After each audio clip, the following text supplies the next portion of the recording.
pouvons démarrer cette séance organisée de manière un peu particulière, puisque l'un des conférenciers est à distance pour des raisons de santé, il n'a pas pu être avec nous, mais il est avec nous par l'image, donc on est là en sa présence aussi. Alors nous allons traiter l'Europe vassale ou partenaire des États-Unis, avec deux intervenants, Pierre Verluys, qui prendra peut-être d'abord la parole et qui interviendra d'abord, docteur en géopolitique, et qui est aussi le créateur et l'animateur de DiploWeb, qui est un site extrêmement important, tout à fait remarquable, qui anime une série de conférences et qui anime aussi souvent des débats, y compris ici, on se retrouve assez régulièrement, spécialiste des questions européennes et bien au-delà. Et puis Jean-Paul Guichard, professeur émérite d'économie à l'université de Nice, qui a une chaire Jean Monnet ad personam et qui est auteur de nombreux ouvrages. Il me semble d'ailleurs que sur l'image, on voit des ouvrages qui apparaissent.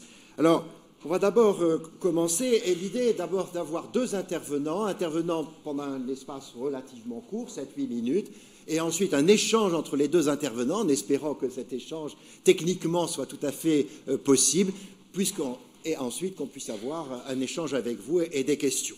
Alors on va d'abord peut-être écouter Pierre Verluys sur sa vision de l'Europe vassale ou partenaire des États-Unis.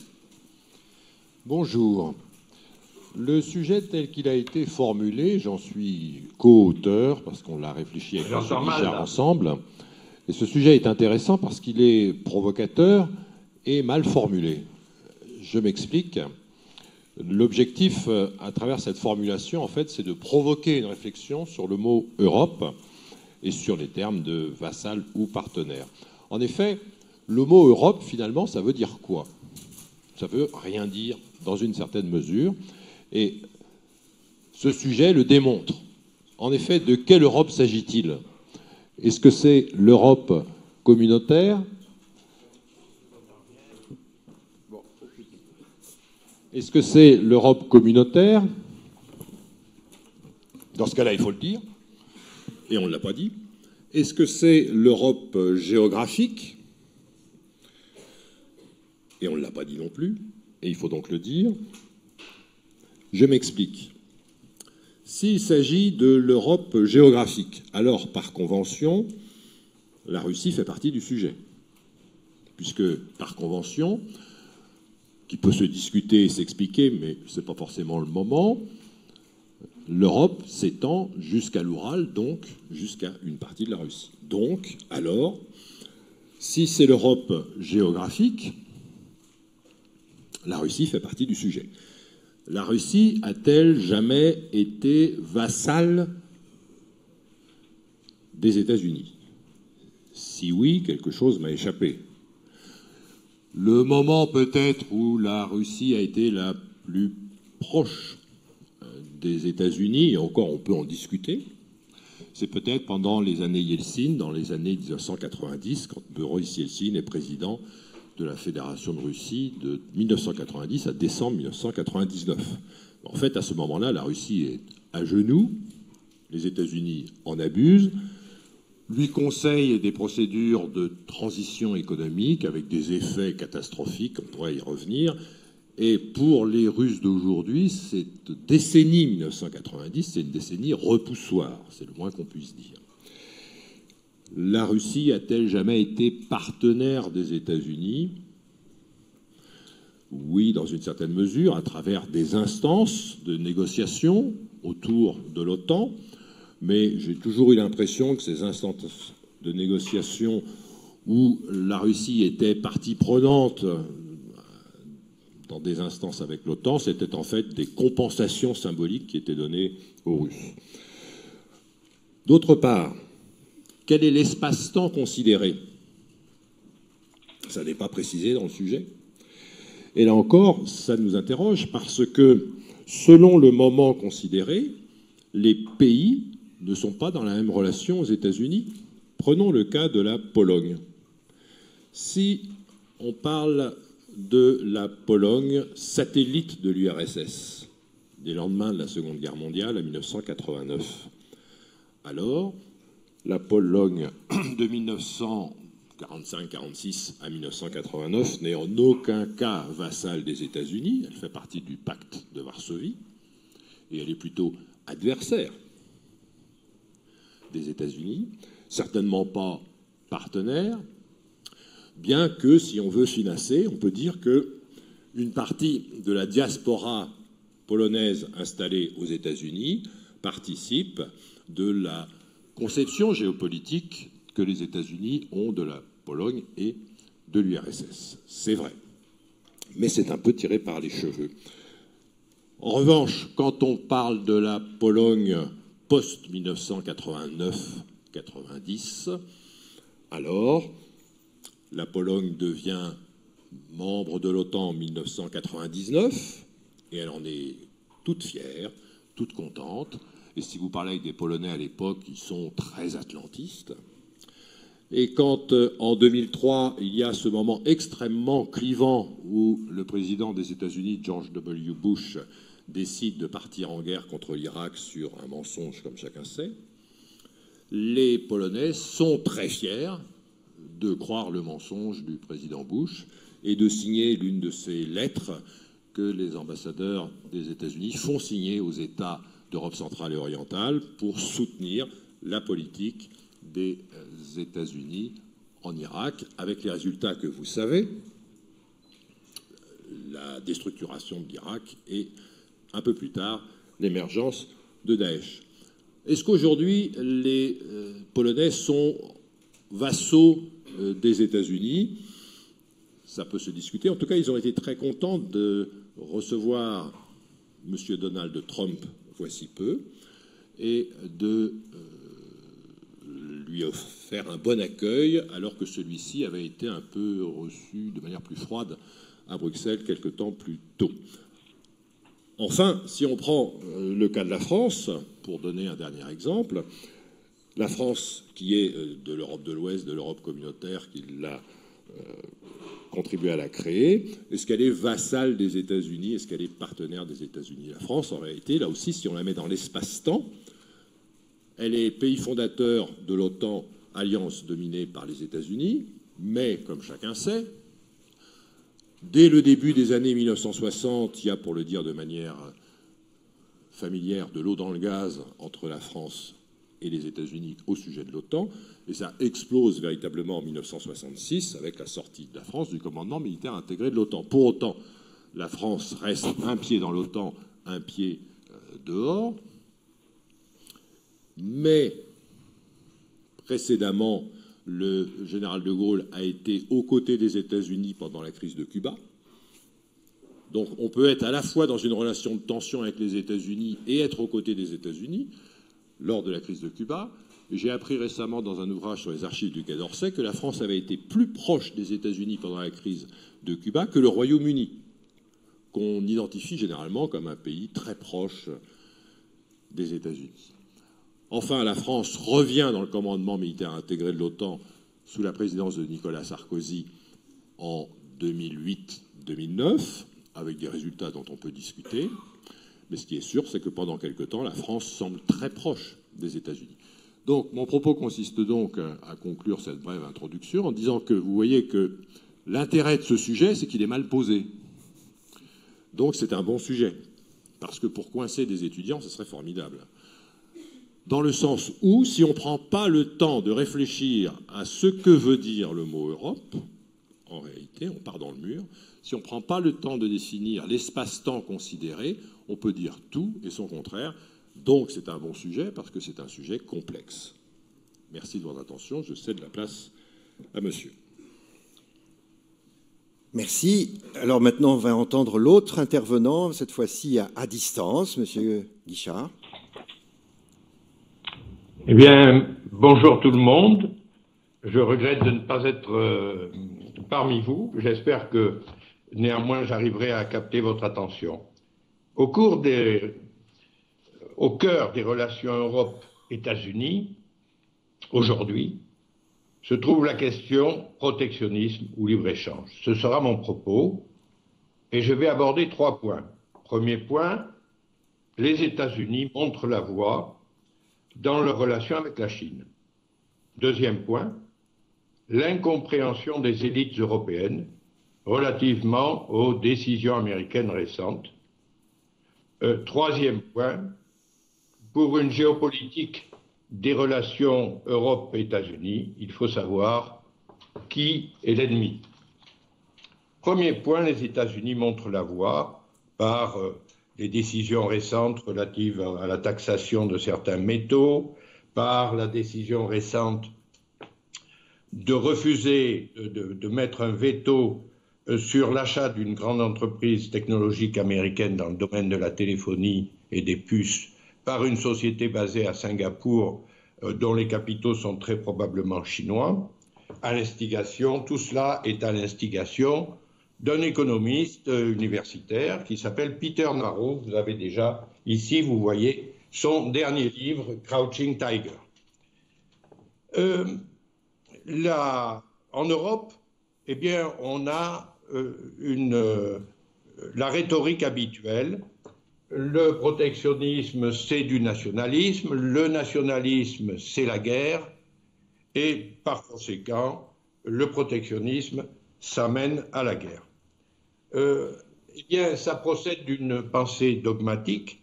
Il faudrait voir qu'il y a protectionnisme et protectionnisme. Il y a du protectionnisme agressif et du protectionnisme défensif. Les instruments mis en œuvre ne sont pas les mêmes, mais la signification est fort différente. Eh bien, l'histoire économique nous enseigne, et certains économistes comme Friedrich List, que, en général, bien souvent en tout cas, les relations entre pays dans le commerce mondial ne sont pas gagnant-gagnant, mais bien souvent gagnant-perdant. Un déficit commercial renouvelé signifie une montée du chômage, de l'endettement, des déficits publics et une croissance faible. Quelques ordres de grandeur pour situer le problème.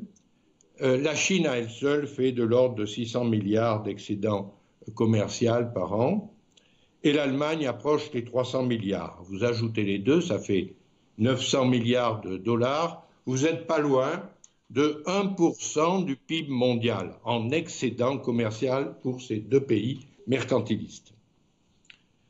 Alors, je pense que les États-Unis ont tout à fait raison de chercher à réduire leur déficit commercial avec la Chine, qui est de l'ordre de 300 milliards quand même. Le deuxième point, c'est les élites européennes, elles ne comprennent pas grand-chose. Elles ne comprennent pas l'importance du déficit de l'Union européenne avec la Chine, qui est pourtant abyssal. Elles ne comprennent pas que la Chine pratique un protectionnisme dévastateur pour les économies européennes. J'insiste sur ce point. Le plus grand pays protectionniste aujourd'hui, c'est la Chine. Et c'est la Chine qui a un protectionnisme multiforme, dumping, manipulation monétaire, non-respect de la propriété intellectuelle, etc. Et nos responsables européens ne veulent pas reconnaître, évidemment, que la politique commerciale menée depuis 30 ans en Europe est calamiteuse, tout comme les démocrates américains ne reconnaîtront jamais que M. Clinton a joué les apprentis sorciers en donnant son feu vert à l'entrée de la Chine à l'Organisation mondiale du commerce en 1999. Cette incompréhension est aggravée par les divisions de l'Europe, et ces divisions sont en grande partie le résultat de situations commerciales très contrastées. Le Royaume-Uni est déficitaire, non seulement avec la Chine, mais aussi avec le reste de l'Union européenne, aussi bien le Nord que le Sud. Et à l'intérieur de la zone euro, on observe une opposition claire entre l'Allemagne et les Pays-Bas d'un côté, très largement excédentaire, et le Sud, dont la France, très largement déficitaire. L'Europe a donc, de ce point de vue-là, deux grands problèmes. Un problème interne, c'est l'Allemagne. Un problème externe, c'est la Chine. Mais alors, dans toute cette affaire, qui doit être considéré comme l'ennemi? Qui faut-il craindre? Lorsque Nixon renoue avec la Chine, c'est une alliance de fait contre l'URSS dans un contexte de guerre au Vietnam. Après l'avènement de M. Deng Xiaoping, c'est peut-être pas une alliance, en tout cas c'est une entente économique au plus grand profit des multinationales américaines et plus largement occidentales, y compris japonaises ou coréennes, bien sûr.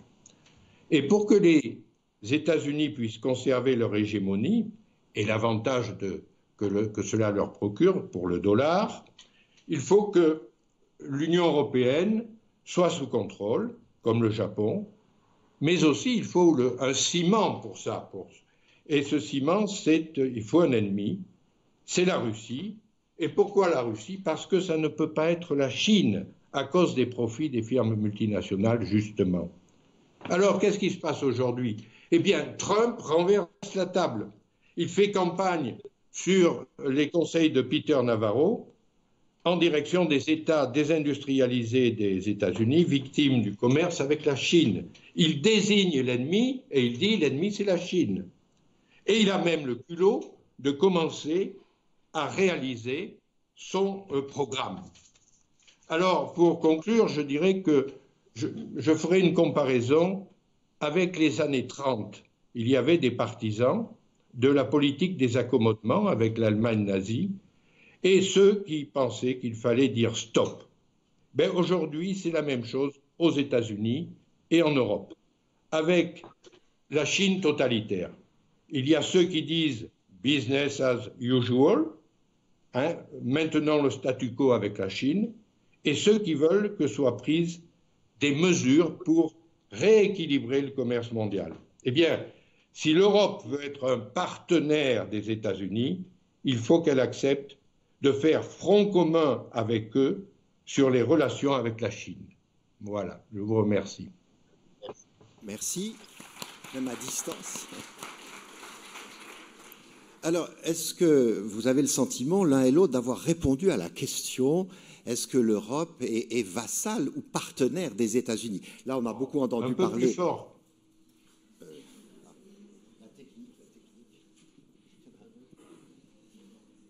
Non. Dans la salle, ils ont entendu, mais je recommence. Est-ce que vous semblez avoir, l'un et l'autre, répondu à la question: est-ce que l'Europe est vassale ou partenaire des États-Unis? Vous-même, vous avez beaucoup parlé de la Chine, de la Russie, mais est-ce que par rapport aux États-Unis, et que change éventuellement la présidence Trump sur ce sujet?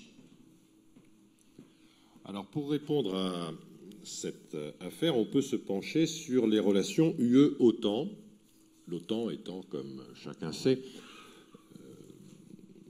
dominée par les États-Unis. C'est pourquoi j'en parle. Il y a une délicieuse ambiguïté qui était le titre initial de la conférence que j'avais proposée dans les relations entre l'UE et les États-Unis. Je m'explique. L'OTAN est créée en 1949, la CEE en 1957, et le traité de Maastricht en 92-93, dans son article 17, explique que la politique étrangère et de sécurité commune doit être, pour les pays qui sont membres de l'OTAN, compatible avec l'OTAN. Cet article 17 est tout à fait fondateur. Il raye d'un trait de plume nombre de prestations radiophoniques ou médiatiques que je me souviens avoir entendues dans les années 1990, où on nous expliquait que le traité de Maastricht allait permettre la création d'une politique étrangère et de sécurité commune, parce qu'en réalité, une fois qu'on a cadré le fait que la PESC doit être compatible avec l'OTAN, on a dit que la PESC ne peut être qu'à l'intérieur du cadre de l'OTAN. C'est ça que ça veut dire. Si vous faites un schéma sur votre feuille, vous faites un carré, vous écrivez au-dessus du carré OTAN, et à l'intérieur, vous faites un triangle, et vous écrivez dessus politique étrangère et de sécurité commune. Vous faites un petit ou un grand triangle, si ça vous fait plaisir, vous le déplacez de haut en bas, de droite à gauche, si ça vous excite, mais de toute manière, ça restera à l'intérieur du carré. Donc, il y a là une idée forte, c'est qu'il y a dans la façon dont l'UE paramètre sa politique étrangère et de sécurité commune une référence claire à l'OTAN, qui est le cadrage supérieur de la politique étrangère et de sécurité commune, ce qui est repris et resserré encore dans le traité de Lisbonne, où ça devient l'article 42, si je ne me trompe pas, où à nouveau on réaffirme le lien entre l'UE et l'OTAN.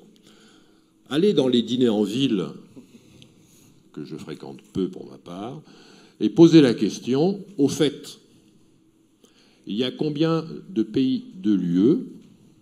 Premier stress.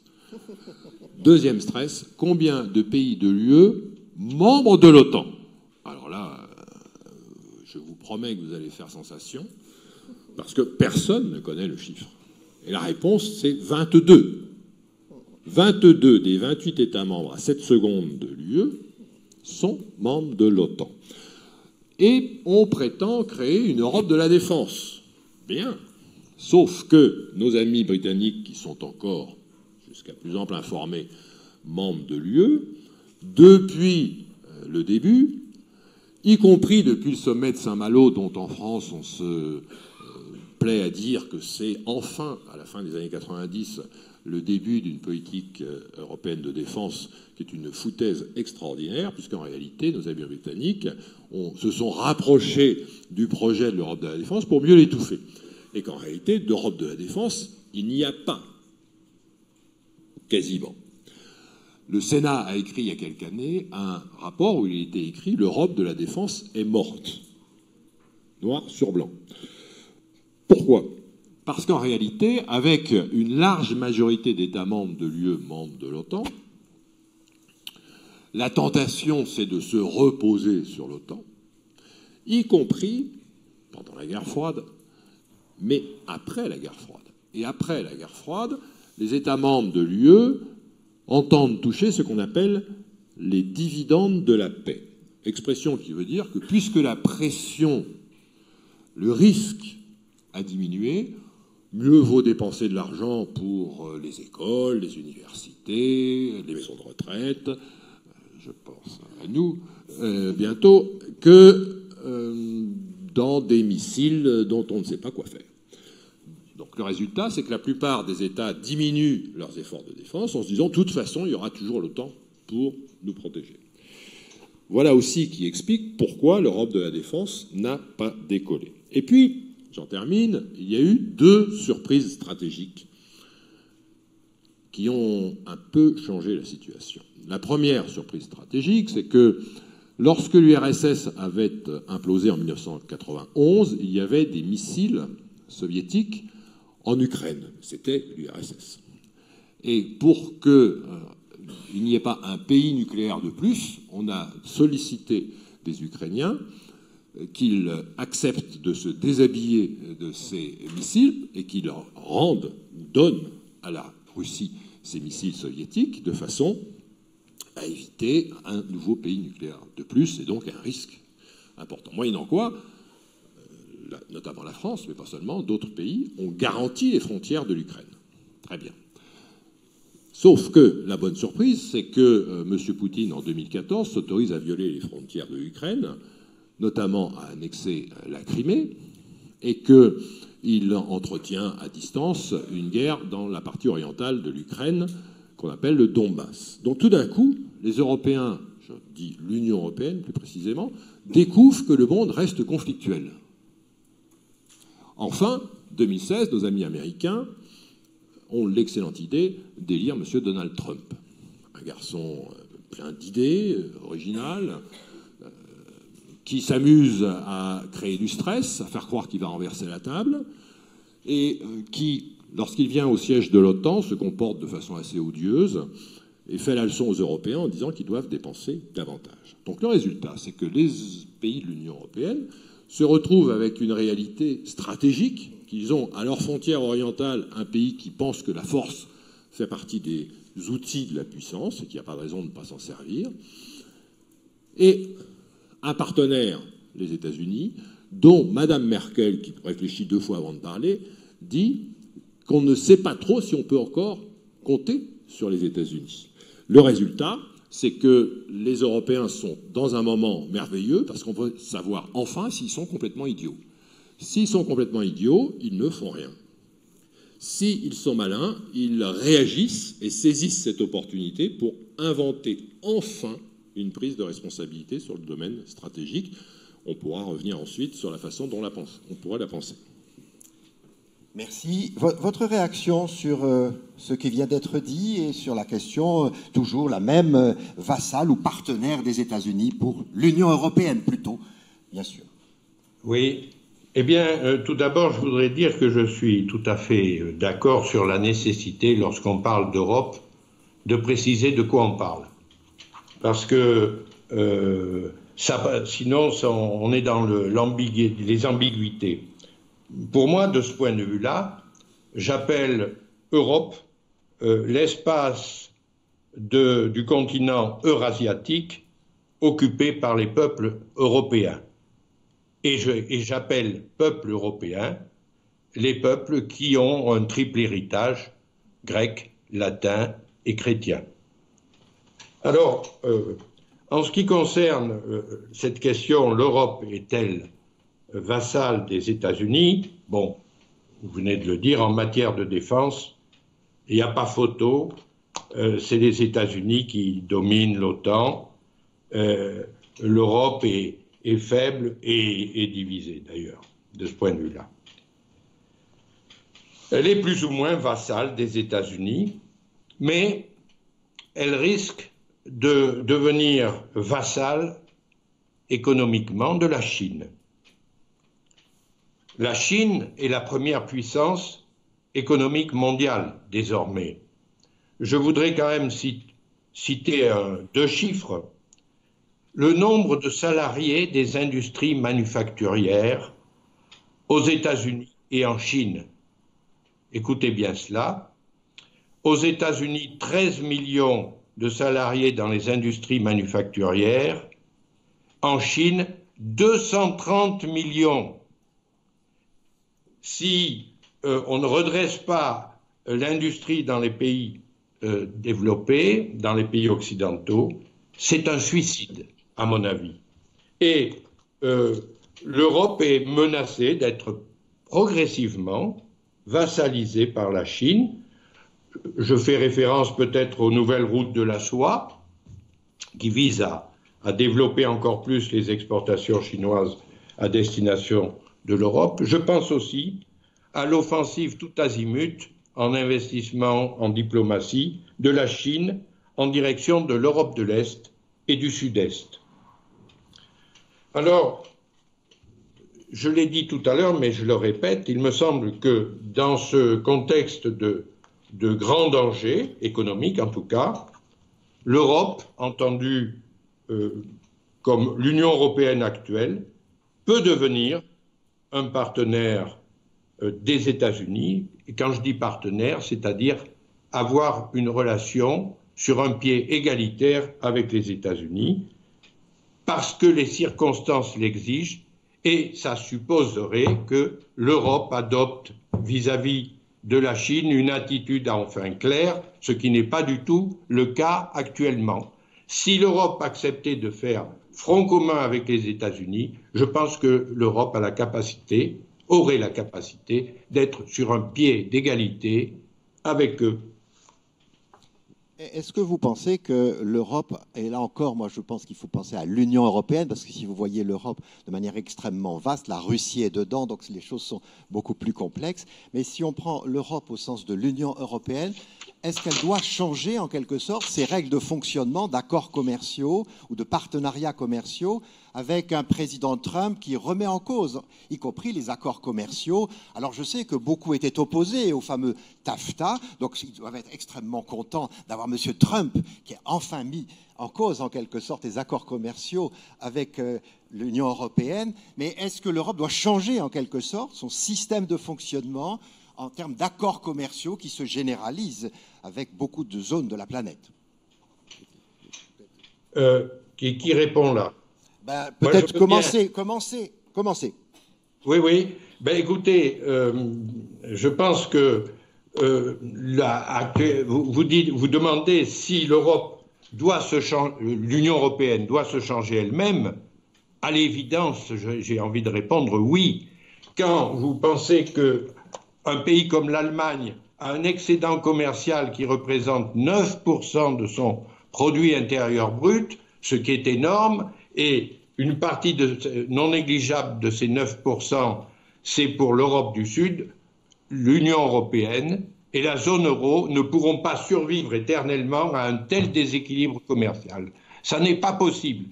je pense que les peuples du sud de l'Union européenne n'accepteront pas d'être les vassaux de l'Allemagne, d'une grande Allemagne. Or, actuellement, nous sommes dans un schéma de résurgence d'une sorte d'Europe allemande. Je pense que ça ne marchera pas, pour des raisons politiques, là, pour le coup.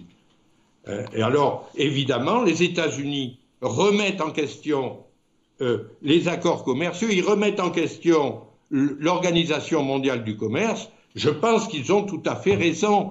Cette Organisation mondiale du commerce fonctionnait au grand bénéfice de la Chine jusqu'à présent. Ben, il faut en tirer les conséquences.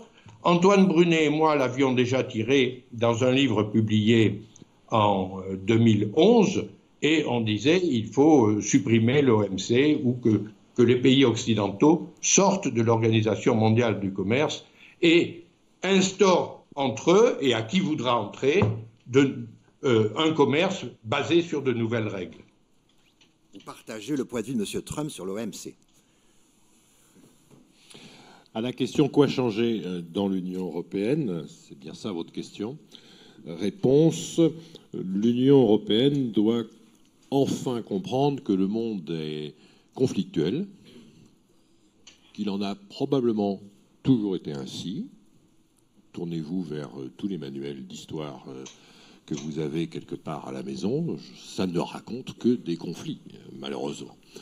Donc non seulement le monde est conflictuel, mais le monde est complexe, ses formes changent constamment, et l'Union européenne, historiquement, est très mal à l'aise avec le conflit. Pourquoi ? Parce que dans son ADN, et c'est heureux, la construction européenne, c'est un processus de paix, après 2 guerres mondiales, excusez du peu, dont l'Europe porte la responsabilité. Conflit qui s'est étendu jusque dans les colonies, à travers les populations des pays colonisés, qu'on a jetés, pour certains, dans les batailles de la Somme, où ils ont découvert que les vrais barbares, c'était plutôt les Européens. Bref, au lendemain de la Seconde Guerre mondiale, la construction européenne s'est faite pour construire la paix. Et toute procédure qui pourrait conduire à un conflit avec ses voisins est sortie du champ de la réflexion. D'abord entre pays membres, mais même avec le reste. D'autant que l'OTAN vient ajouter sa garantie de sécurité. Donc, oui, l'Union européenne doit continuer un changement qui est, à vrai dire, déjà engagé, c'est-à-dire arriver à penser le monde de façon conflictuelle, arriver à penser ses intérêts et éventuellement comprendre que ces intérêts ne sont pas nécessairement ceux de M. Trump et des États-Unis en particulier. C'est pour ça que je dis que M. Trump est une formidable opportunité. On va savoir si on est idiot. Si on est idiot, on se laisse manipuler. Si on est idiot, on se laisse manipuler tant par les États-Unis que par les autres grands acteurs internationaux qui ne demandent pas mieux que de nous manger tout cru, évidemment. Mais c'est normal qu'ils aient des intérêts. C'est normal que les Chinois défendent leurs intérêts. C'est normal que nos amis russes défendent leurs intérêts. Et nos amis russes font tout depuis des années pour que la relation entre l'UE et l'OTAN se dégrade. C'est pour ça qu'ils ont été, dans un premier temps, très contents de l'élection de M. Trump, et je voudrais les féliciter, d'ailleurs, parce qu'ils ont bien travaillé. Mais on va savoir si on est idiot. Donc, vos générations vont, j'espère, être pertinentes et comprendre qu'il faut défendre nos intérêts. Et pour ça, il faut d'abord les comprendre. C'est quoi nos intérêts ? C'est pas si simple. À 28, demain 27, mais après... Je vous rassure, on va continuer. 31, 32, 33, 34. C'est quoi nos intérêts ? Nos intérêts commerciaux, nos intérêts stratégiques. Qui est avec nous ? Qui est contre nous ? Sur quoi ? C'est pas si simple. Je vous souhaite bien du courage. Pensez-vous, vous aussi, qui êtes à distance, que, au fond, M. Trump est une chance pour l'Union européenne ? Oui, je le pense. Je pense parce que peut-être... je pense que son attitude et les décisions qu'il prend vont amener, et je l'espère en tout cas, les dirigeants européens à, en quelque sorte, revoir leur copie, revoir leur façon de faire. Mais je voudrais revenir sur cette question de ce qu'on appelle l'ennemi ou l'adversaire. À partir du moment où l'ennemi reconnu des États-Unis est la Chine, à partir de ce moment-là, la Russie ne l'est plus l'ennemi. Et dès lors que la Russie ne serait plus l'ennemi désigné par les États-Unis, elle ne le serait pas non plus pour l'Europe de l'Ouest. Dès lors, plus rien n'empêcherait que se constitue une grande solidarité Est-Ouest, une double même solidarité Est-Ouest de l'Europe, Europe de l'Est, Europe de l'Ouest, et aussi par-delà l'Atlantique, entre les États-Unis et l'Europe dans son ensemble, toute l'Europe, pas seulement l'Union européenne. C'est-à-dire que ce serait une réconciliation entre l'Europe issue de Rome et l'Europe, ce que j'appelle l'Europe byzantine, c'est-à-dire l'Europe dont le substrat religieux d'origine renvoie à l'orthodoxie, qu'il s'agisse des Balkans ou des trois Russies. Merci. Alors maintenant, nous pouvons passer aux questions. Il y a sûrement des questions dans la salle. Je ne sais pas comment les choses se... Il faut un micro, je suppose. Voilà, ici. On va en prendre au moins 2 ou 3 et peut-être c'est plus simple. Oui, s'il y a des micros. Bonjour. Merci infiniment aux 2 intervenants pour leur exposé. Ah, oui. Pardon. Oui. Merci aux 2. Oui, parlez fort pour que la personne qui est très loin de nous puisse... Voilà, j'essaie de parler plus fort. Donc merci pour ces exposés non traditionnels qui remettent en cause les analyses. Pour être très bref, en vous écoutant et en écoutant la presse internationale, d'un côté, on a un président Trump qui est totalement en dehors de tous les paradigmes, peut-être fou dans ses décisions, mais en vous écoutant, on voit une très grande... Il n'entend pas, hein. Dans les décisions du président Trump, on voit, d'après vos analyses, si j'ai bien capté vos messages, c'est qu'il y a une très grande rationalité en changeant les aspects du commerce international, en changeant... plus court, si on veut plus de questions. De désignation d'ennemis. Donc, en un mot, semble-t-il, le président Trump est un très fin stratège et les autres pays ne comprennent pas ce qu'il fait. Il y a le président Macron qui veut construire une Europe très forte. Donc, je voudrais comprendre vos analyses. Dernière question, c'est la transition entre la désignation de l'ennemi. Je n'ai pas saisi peut-être l'analyse du professeur Guichard sur le changement entre Russie et Chine. Ça a été fait très rapidement et peut-être quelques éclaircissements seraient nécessaires. Merci. Votre réinsertion de la Russie n'a pas forcément été tout à fait comprise. Ah, c'est dans quel sens? Enfin,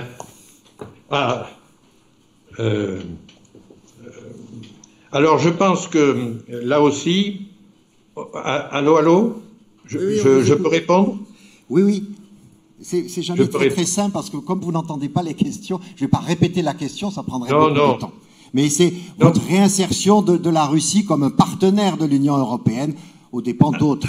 Et également la position du président Trump. Je me situais implicitement là dans une perspective historique de la longue durée, si vous voulez. Alors, je crois que l'un des bons moyens pour les responsables politiques actuels de l'Europe, c'est de dire les droits de l'homme, etc. Voyez donc, c'est un pays quasi totalitaire, etc. Enfin bon, et on a tôt fait de taxer de totalitaire la Russie, alors que le grand pays totalitaire, c'est la Chine, et puis la Corée du Nord, naturellement, qui est un pion dans les mains de la Chine. Là, on était dans la relation États-Unis-Union européenne, hein. Oui, mais d'accord, mais justement, mais ça, à partir du moment où, je répète, où la Russie n'est plus désignée comme l'ennemi d'un point de vue commercial, si vous voulez, mais où cet ennemi est la Chine, si c'est reconnu également par l'Union européenne, alors, si vous voulez... peut-être on va avoir une autre... On va avoir un autre point de vue. Partenariat Europe-États-Unis. D'accord. Merci pour cette question. Alors, Monsieur Trump, stratège, je ne sais pas si je vais jusque-là. Ce que je sais simplement, c'est qu'il est là. semble-t-il, et que nos amis américains nous ont montré qu'ils avaient été capables d'élire 2 fois George W. Bush, qui était un garçon assez dynamique aussi. Donc je ne m'interdis pas de penser que les États-Unis soient capables d'élire 2 fois M. Trump. En revanche, je me félicite que la Constitution des États-Unis ne permette pas une 3e élection. M. Poutine, lui, vous savez, ne pouvait pas être élu une 2e fois. Il a fait un jeu de chaises musicales avec Dimitri et il est revenu pour son 4e mandat. Sérieusement, sur la question de la Russie et de l'Union européenne et des relations UE-Russie, quelques points quand même, très courts. La superficie de l'UE, chacun le sait ici, 4,3 à 4,5 millions de kilomètres carrés. La superficie de la Russie, 17 millions de kilomètres carrés. À la glorieuse époque de l'Union soviétique que j'ai bien connue, c'était 22 millions de kilomètres carrés, c'était beaucoup mieux, ça avait beaucoup de gueule. 17 millions, c'est déjà pas mal, vous en conviendrez. Donc quand on pense la relation entre l'UE et la Russie, il faut penser à ces masses-là. En termes de niveau de vie, le PIB par habitant de la Russie d'aujourd'hui, c'est la moitié de celui de l'Allemagne. Autrement dit, quand les Européens sont, dit-on, depuis 2005, fatigués de l'élargissement à des pays plus pauvres qu'eux, est-ce qu'ils ont vraiment envie de se coltiner la Sainte Russie? Ça reste à discuter. Quant à la démographie, qui est une des faiblesses majeures de l'Union européenne avant l'élargissement et plus encore après l'élargissement, la Russie n'est pas une solution, puisque elle aussi, pour des raisons proches ou différentes selon les cas, traverse une crise démographique majeure, même si depuis quelque temps la fécondité se redresse. Mais il y a eu de 1991 à ces dernières années de tels déficits de naissance en Russie que de toute façon le renouveau de la fécondité est condamné pour des raisons que je pourrais expliquer rapidement à court terme, parce que tout simplement le nombre de femmes en mesure d'avoir des enfants va diminuer. Donc, je termine un dernier point. Se rapprocher de l'Union européenne, c'est respecter les règles de l'Union européenne. C'est-à-dire environ 80 000 pages d'acquis communautaire. Bon appétit. Déjà que les États membres, depuis 2004, 7, 13, ont un peu de mal à respecter vraiment l'acquis communautaire, je doute beaucoup que nos amis russes aient envie de respecter des règles faites par des étrangers. Ils ont déjà du mal à respecter leurs règles, notamment sur la route.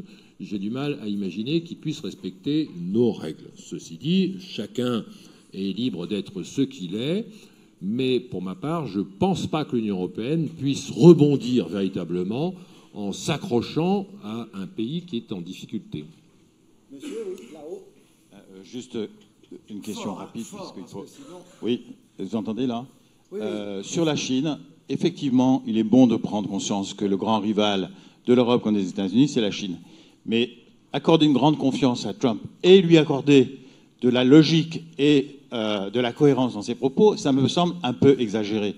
Et si on regarde ce qu'il vient de décider avec l'acier, par exemple, c'est pas du tout une lutte contre la Chine. C'est de l'esbrouf pour ses électeurs, mais l'acier chinois importé par les États-Unis, c'est très peu. Donc, il est bon de prendre en compte les forces respectives, peut-être en évitant le langage schmittien de désignation de l'ennemi, mais est-ce que Trump vraiment est déjà engagé dans une phase de l'endiguement de la Chine sur le plan économique? Je ne crois pas.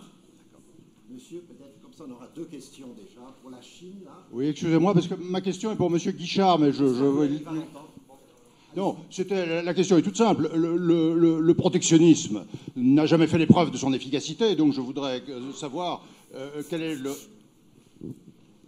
est votre commentaire sur les chances que les mesures de M. Trump sur l'acier soient plus efficaces aujourd'hui en 2018 que celles de M. Bush en 2002, qui, pour sauver 20 000 emplois dans la sidérurgie, en ont détruit 200 000 dans l'automobile. Puisque c'est exactement de cela qu'il s'agit. Cet intervenant considère que le protectionnisme n'est pas la solution. Vous pensez quelle est la solution en reprenant en quelque sorte? Ah, ben, oui, sur la oui, ce qui est nécessaire, c'est de rééquilibrer les échanges commerciaux dans le monde. C'est ça qui est nécessaire. Or, pour rééquilibrer les échanges commerciaux face à un partenaire commercial qui truque tout, qui manipule sa monnaie, eh bien, on est bien obligé d'adopter les mêmes méthodes en quelque sorte. Le protectionnisme défensif n'est pas le protectionnisme offensif qui est celui de la Chine, justement. Il faut quand même voir quel est l'agresseur et quel est l'agressé dans cette affaire. Je n'ai pas l'impression que vous soyez sur la même longueur d'onde. Alors, il y avait sur la Chine, et peut-être comme ça on aura votre question aussi. Oui, moi c'est à propos de la Chine. Enfin, je trouve qu'on la désigne comme ennemi commun avec les États. Alors, sinon, je dois répéter à chaque fois la question. On la désigne facilement comme ennemi commun là, de la Chine avec nos partenaires entre guillemets États-Unis. Mais je ne crois pas que les États-Unis aient une relation super fair-play sur les termes commerciaux et industriels avec nous. Est-ce qu'on peut partir face à un ennemi commun avec un partenaire qui vous pique vos munitions et vous met des cailloux dans les chaussures? Alors, allez-y. Ça s'appelle la vie. Ça s'appelle la vie. C'est-à-dire que malheureusement, la vie est tragique. Et qu'on ne puisse pas faire totalement confiance aux États-Unis, ce qui est le sens de votre question, si j'ai bien compris, c'est une évidence. Mais le monde, comme je le disais tout à l'heure, est complexe, conflictuel. Et c'est pourquoi j'appelle solennellement les Européens des jeunes générations à se ressaisir, parce que finalement, c'est eux qui ont la solution et c'est eux qui ont à comprendre qu'on vit dans un monde de coups tordus et que ça a toujours été comme ça et que je crains que ça reste comme ça. Donc, il faut prendre des mesures nécessaires et ne pas être naïf sur nos partenaires, pour reprendre le mot, bien évidemment. La question, c'était sur la Chine aussi, peut-être. C'est pour monsieur, la Chine. Ah, alors, la Chine. Et aussi une autre interrogation sur la Chine et les relations de l'Union européenne et de la Chine. C'est ça, hein?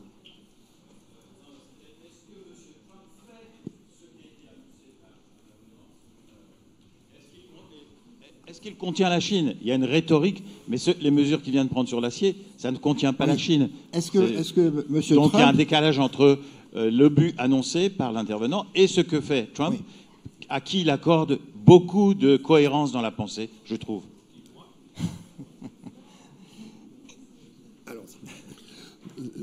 Comme vous ne dites pas qui est l'intervenant concerné, je ne sais pas qui c'est. Si c'est moi je lui accorde pas de... Ah, d'accord. Moi, je lui accorde pas de cohérence. Je trouve que c'est tragique. Mais qu'en même temps, derrière, il y a une... c'est pas notre... Dans un sens, c'est pas notre problème. Dans un sens, notre problème, c'est d'être bon. Et notre problème, c'est de saisir la situation pour ce qu'elle est, pour faire avec.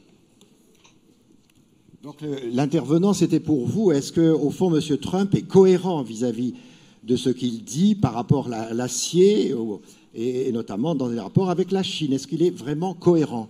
Et est-ce que ce n'est pas d'autres qui sont visés que la Chine? Alors, je pense que je mets de côté, si vous le permettez, toute sa rhétorique sur plus ou moins, sur plus ou moins raciste presque, enfin à la limite en tout cas, et son côté déplaisant et en faveur des riches. Il y a par contre, sur le plan commercial, une grande cohérence. J'insiste là-dessus. Peter Navarro n'est pas n'importe qui, c'est un universitaire compétent qui a écrit des livres sur la Chine, qui sait de quoi il parle, et les mesures justement qui viennent d'être prises par les États-Unis sont les premières mesures en application du programme de Trump. Ça n'est pas si facile pour Trump de faire cela. Pourquoi? Parce que il a en face de lui l'establishment de Wall Street et d'une partie des firmes multinationales. Wall Street a voté d'une certaine façon massivement pour le camp démocrate, si vous voulez. Et jadis pour M. Clinton, qui a fait rentrer la Chine à l'OMC. Donc ça n'est pas si facile pour un président des États-Unis. Il doit composer avec des puissances financières très fortes. Mais je voudrais signaler que récemment, il y a eu des départs. Eh bien ça, ces départs, c'est significatif d'une plus grande cohérence de sa part. Monsieur Cohn est parti, Je rappelle qu'il fut vice-président de Goldman Sachs, hein, et était président du Conseil de l'économie. Eh bien, il est parti, et de même qu'est parti Monsieur Tillerson, je pense qu'il y a un resserrement du président des États-Unis sur ce qu'a été son programme. En tout cas, sur le plan commercial, il y a cohérence. Une petite dernière question. Peter Navarro. Oui, je voulais. Vous avez dit que Trump était une chance. Moi, je pense plutôt que c'est une catastrophe. Une catastrophe à la fois pour les États-Unis d'abord, pour les Européens, pour la Chine et pour le monde. Première chose. Deuxièmement, vous avez évoqué la possibilité de voir l'Europe de l'Est et de l'Ouest s'allier avec les États-Unis contre la Chine. Je note simplement, par simple constat, que l'Europe est de plus en plus divisée, qu'elle n'a pas forcément les mêmes intérêts lorsqu'on est en Europe de l'Est, à Varsovie, lorsqu'on est à Paris ou à Madrid. Et par conséquent, cette alliance de l'Europe avec les États-Unis face à la Chine, c'est une chimère. C'est une chimère. Voilà, il remet en cause, en quelque sorte, votre point de vue sur Trump. C'est une catastrophe. Et l'alliance Europe-États-Unis face à la Chine, c'est une chimère. Ah, ben, c'est bon. Je ne peux que l'inviter à lire mes livres, si vous voulez. On ne va pas finir de manière commerciale, quand même. Comment? Lire vos livres, d'accord, il faut lire vos livres. Je signale à notre auditeur que la France a un déficit annuel commercial avec la Chine de l'ordre de 30 à 35 milliards d'euros par an. Hein, rien qu'avec la Chine, 30 à 35 milliards de déficit commercial, mais c'est pas tenable, si vous voulez. Alors, si vous voulez, on a... c'est trop, c'est beaucoup trop sur un déficit total qui doit être de 50 ou 55 milliards. Et la France est dans une situation analogue à celle des États-Unis. Une dernière question. Je ne sais... Oui, ben alors vous êtes tellement haut. Je pense qu'à distance, on ne va pas vous entendre. Comme à chaque fois. Bonjour messieurs, alors bon, je suis arrivé un petit peu en retard, mais voilà. On est en train de parler un petit peu du fait que notre ennemi, c'est que notre futur ennemi commun, ça va être la Chine, qu'il faudrait aussi que Donald Trump puisse contrecarrer la Chine. Sauf que quand même, il faut savoir, c'est que le trésor américain états-unien, est quand même contrôlé, je crois, à plus de 90% par la Chine. Donc, à un moment donné, je pense que les États-Unis aussi essaient de jouer un petit peu le contrepoids. Donc, comment peut-on gérer la situation, à la fois pour les États-Unis, mais aussi pour nous, pour éviter un conflit avec la Chine, tout en lui disant d'arrêter de pratiquer des affaires commerciales illégales. L'intervenant, c'est encore sur la Chine et les différences, en quelque sorte, États-Unis-Chine, et notamment le fait que la Chine a des éléments de pression sur les États-Unis sur le plan monétaire, par exemple. Mais oui, si vous voulez, là, actuellement, la Chine est le pays le plus peuplé du monde.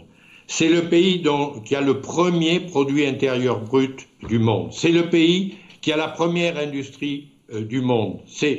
Bref, c'est le pays qui a un programme militaire extraordinairement, d'accroissement extrêmement rapide.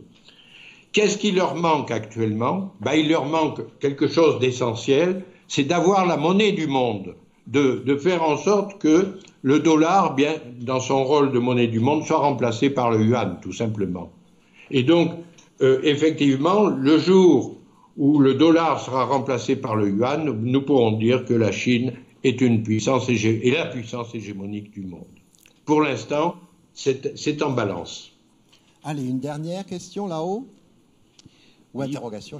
Bonjour. Est-ce que l'Europe n'est pas une construction idéologique artificielle, puisqu'il n'y a pas de religion commune, pas de langue commune, pas de régime politique commun avec des monarchies, et pas de frontières naturelles entre la Russie, l'Asie, donc l'Afrique?